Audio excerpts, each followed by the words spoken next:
Hello friends, national PC की YouTube channel में आप सबका स्वागत है। मैं हूं नजमुल, आपका दोस्त, और आज हम लोग लेके आए हैं आसूस की तरफ से एक नया मिनी पीसी जिसका मॉडल है एक्सपर्ट सेंटर। क्योंकि आज सब लोग एक्सपर्ट बन गए हैं कंप्यूटर के बारे में, तो हर एक्सपर्ट की पसंद एक्सपर्ट सेंटर PN64।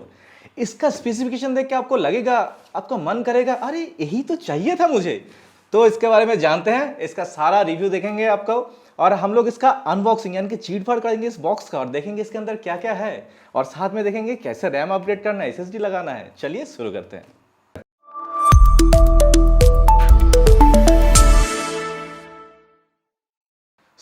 एक्सपर्टों की पसंद आसूस की तरफ से PN64। तो इसका स्पेसिफिकेशन जानते हैं, पहले इसका प्रोसेसर के बारे में जानते हैं। प्रोसेसर में क्या है, इसमें 3 वेरिएंट आता है प्रोसेसर में, i3, i5 और i7। तीनों ही 12 जनरेशन प्रोसेसर है और ये इंटेल की न्यू आर्किटेक्चर के ऊपर बेस है। तो इसमें क्या खास है, इंटेल ने बोला है कि इसमें 2 टाइप का कोर है। एक है एफिशिएंट कोर, जो आपका रोजमर्रा की जिंदगी जैसे कि नॉर्मल जो काम होता है, वेब ब्राउजिंग हो गया, वर्ड एक्सेल में काम हो गया, तो उसके लिए काम करता है। और हेवी ड्यूटी काम, जैसे कि कुछ एडिटिंग कर रहे हैं या फिर कोई आपका डेडिकेटेड कोई सॉफ्टवेयर है जिसमें ज्यादा लोडिंग में काम होता है, तो उसके लिए परफॉर्मेंस कोर। तो दोनों ही कोर आपका बहुत ही एफिशिएंट तरीके से आपका काम करेगा और आपका परफॉर्मेंस में कोई भी कमी नहीं आएगा।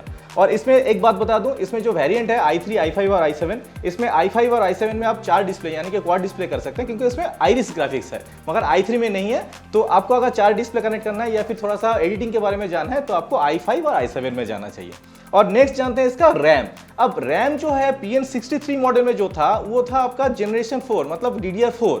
अब इसमें जो है DDR5, इसमें मतलब फर्क क्या है, फर्क बहुत है, क्योंकि 32 मेगाहर्ट्ज का DDR4 का रैम आता था जिसका स्पीड जो था 32 मेगाहर्ट्ज था, और इसमें 48 मेगाहर्ट्ज का स्पीड आता है रैम में। तो रैम बहुत ही बढ़िया कर दिया है अभी नया जो स्पेसिफिकेशन है इसमें।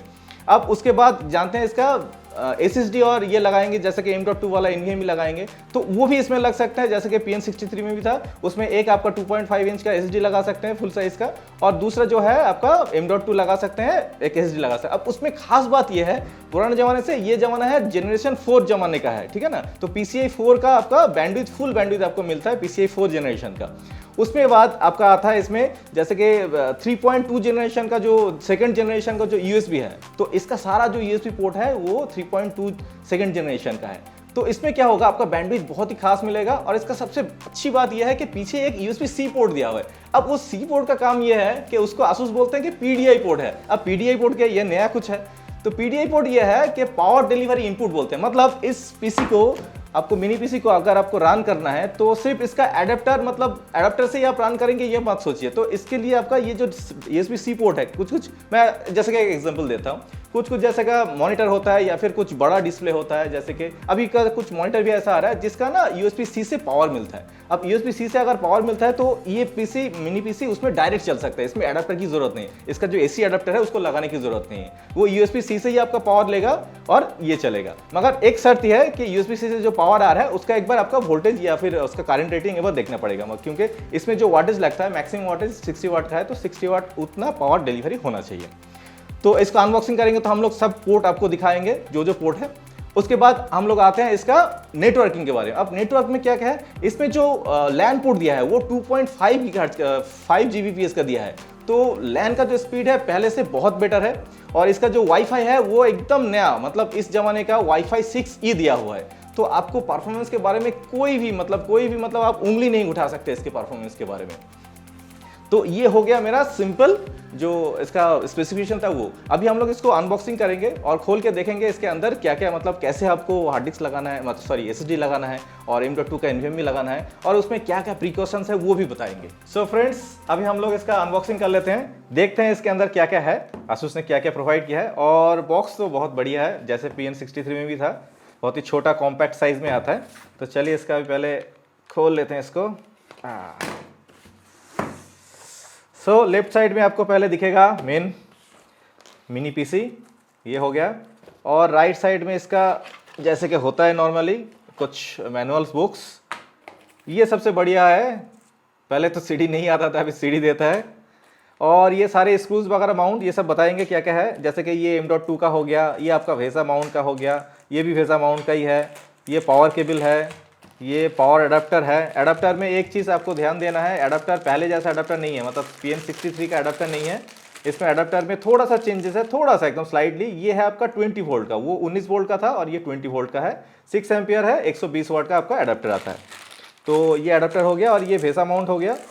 इसका लॉकिंग वगैरह है, ये हम लोग वीडियो में डिस्क्रिप्शन में दिखा देंगे कैसे लॉकिंग वगैरह करना है। ये भेसा माउंट है और ये भी स्क्रू जो है ये आपका SSD का स्क्रूज है, ठीक है। तो ये सारा साइड में रखते हैं, ये भी साइड में रखते हैं। और अभी हम लोग मेन देख लेते हैं आपका मेन यूनिट में क्या है। तो अब मेन यूनिट ये है, मेन यूनिट को पहले देखते हैं। ये आ गया आपका main unit. So main unit में देखिए पहले ही आपका इंटेल का बहुत सी एम्ब्लेम आ जाता है, इंटेल कोर i5, ये i5 वेरिएशन में है।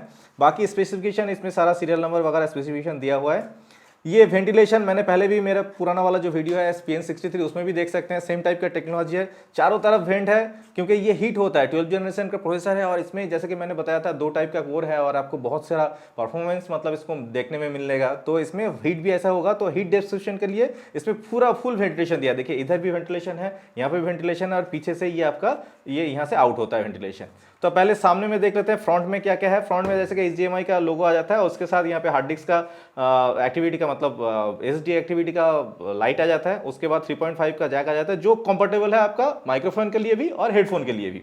साथ में आपका यहाँ पे USB-C आता है, एक 3.2 जनरेशन का भी आता है। बट इसमें और एक पीछे और एक है, इसका दोनों डिफरेंस है। ये सिर्फ आपका नॉर्मल मतलब काम के लिए है जो आपका USB वाला काम है, और उसके बाद फुल साइज का USB आता है 3.2 जनरेशन, सेकंड जनरेशन का ही आता है। और ये पावर बटन है। पावर बटन में खास ये है कि इसमें इसके अंदर ही आपका पावर ग्लोब मतलब LED है जो आपको ऑन करते ही आपको दिखेगा। अब पीछे देख लेते हैं इसका।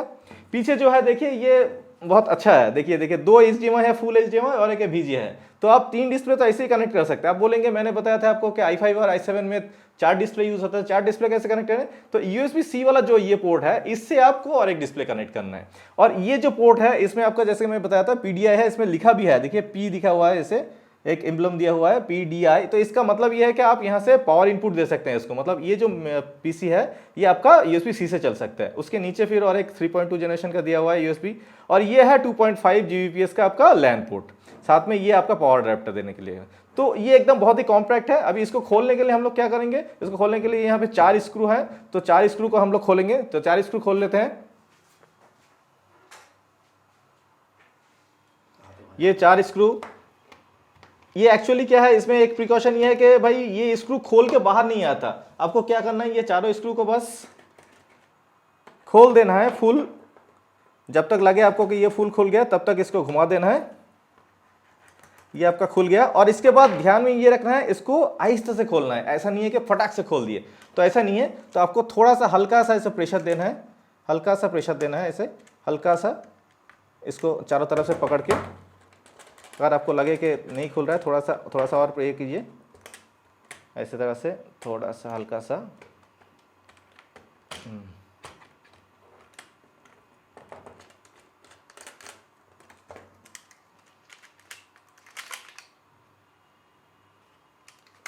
ये नया है तो एकदम फर्स्ट टाइम खुल रहा है।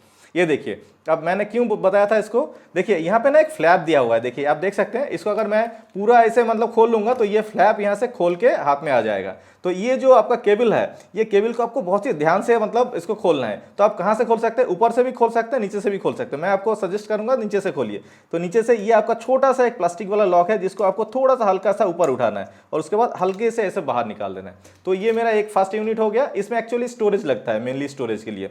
और दूसरे में ये आपका जो है ये मेन आपका यूनिट है। मेन यूनिट में जैसे कि आपको SODIMM लगा सकते हैं, मतलब आपका जो लैपटॉप साइड का रैम है वो रैम आपको लगाना पड़ेगा। 2 स्लॉट दिया हुआ है, ये SODIMM A और B दोनों में लग सकता है। आपका DDR5 वाला रैम, आप DDR4 वाला रैम इसको मत लगाइएगा, DDR5 वाला रैम ही सपोर्टेड है। ये आपका वाईफाई वाला है, वाईफाई। और ये आपका यहाँ पे देखिए एक M.2 यहाँ पे लगा सकते हैं, यहाँ पे एक फुल साइज का M.2 लगा सकते हैं। और ये M.2 के बाद जैसे कि M.2 में क्या होता है नॉर्मली, उसमें एक अभी जो नया जनरेशन 4 का है उसमें हीट सिंक के लिए एक हीट सिंक आता है। तो वो हीट सिंक आपको यूज़ करने की ज़रूरत नहीं है। आज यूज़ करेंगे तो इसको आप लगा नहीं पाएंगे। क्यों? क्योंकि इसमें ऑलरेडी इनबिल्ट हीट सिंक दिया हुआ है। तो आपको क्या करना है, वो हीट सिंक नहीं लगाना है, इसको डायरेक्ट लगाना है। और जैसे कि जो फुल साइज 2.5 वाला जो हार्ड डिस्क होता है, मतलब हार्ड डिस्क या फिर SSD जो भी है, तो ये आपका यहाँ पे पुश हो जाएगा, जैसे कि PN63 में था, सेम प्रोसीड्यूर में। और उससे पहले वाला वेरिएशन में आपका आता था यहाँ पे जैसे कि लॉक आता था, उसमें इसमें ज़रूरत नहीं है उस लॉक के लिए, तो जस्ट आपको प्लेस करना है और यहाँ पे छोटा छोटा स्क्रू का पॉइंट दिया हुआ है, इसको लगा सकते हैं, ऊपर में भी लगा सकते हैं या फिर साइड में भी लगा सकते हैं, बस दैट्स ऑल। और उसके बाद फिर ध्यान से आपको क्या करना है, इसको लगा देना, ध्यान से एकदम अच्छी तरह से इसको यहाँ पे लगा के फिर आपको प्रेस कर देना है। देखिए मैं लगा रहा हूँ, ये यहाँ पे अच्छी तरह से देखिए, ऐसे तो डेलिकेट है, मतलब बहुत अच्छी तरह से डिज़ाइन किया गया है, आपको ब्रेकेज नहीं होने वाला है, फिर भी आप थोड़ा सा ध्यान से लगाइए और इसके बाद इसको लॉक कर दीजिए, पुश कर दीजिएगा, उसके बाद फिर इसको लगा दीजिएगा। ओके, तो चलिए अभी हम लोग रैम वगैरह लगा देते हैं, इसको लगा के आपको और एक बार दिखाते हैं कि कैसे रैम लगाना है। सो अभी हम लोग हार्ड डिस्क लेते हैं 2.5 का, ये आपका M.2 का आपका SSD हो गया और ये हम लोग DDR5 का रैम हो गया।